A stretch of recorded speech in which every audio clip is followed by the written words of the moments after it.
ભુજ શહેર A division police સ્ટેશનમાં દાખલ થયેલ ઠગાઈ વિશ્વાસઘાતના ગુનામાં નાસ્તા ફરતા આરોપીને પકડી પાડતી લોકલ ક્રાઇમ બ્રાન્ચ પશ્ચિમ કચ્છ ભુજ શ્રી ચિરાગ કોરડિયા સાહેબ પોલીસ મહાનિરીક્ષક શ્રી સરહદી રેન્જ ભુજ તથા શ્રી વિકાસ ઉંડા સાહેબ પોલીસ અધિક્ષક શ્રી પશ્ચિમ કચ્છ ભુજનાઓએ નાસ્તા ફરતા આરોપીને પકડી પાડવા માટે સૂચના અને માર્ગદર્શન આપેલ હોય જે સૂચના અનુસંધાને લોકલ ક્રાઇમ બ્રાન્ચ પશ્ચિમ કચ્છ ભુજના police inspector Shri M Makwana તથા police sub inspector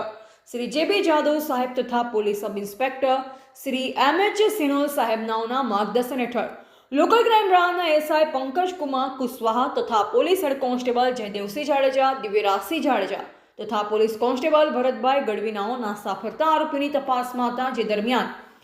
Divyarajsinh Jadeja તથા જયદેવસિંહ જાડેજાનાઓએ હ્યુમન સોર્સિસ તથા ટેકનિકલ સર્વેલન્સ આધારે બાતમી હકીકત મળેલ કે ભુજ શહેર A division police station part A ગુના રજિસ્ટર નંબર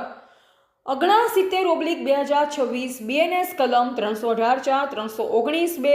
115 2 351 3 61 54 મુજબ ગુના કામના નાસ્તો ફરતો આરોપી અનવર ખાન આમદ ખાન પઠાણ રહે મુસ્લિમ હાઈસ્કૂલ ચોકડી પાસે રેલવે ફાટકની બાજુમાં ભુજવાડો હાલે ભુજ મધ્યે મુસ્લિમ એજ્યુકેશન ચોકડી પાસે હાજર છે જેથી તુરંત જ હકીકત આધારે વર્કઆઉટ કરી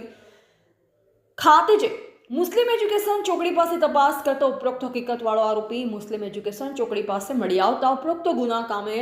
સમજ કરતા મજકૂર આરોપી પોતે ગુનો કરેલો હોવાની કબૂલાત આપેલ જેથી મજકૂર ઇસમને પકડી લાવી આગળની કાર્યવાહી માટે local crime branch police sub inspector Shri HR. Jethi સાહેબને સોંપવામાં આવેલ છે।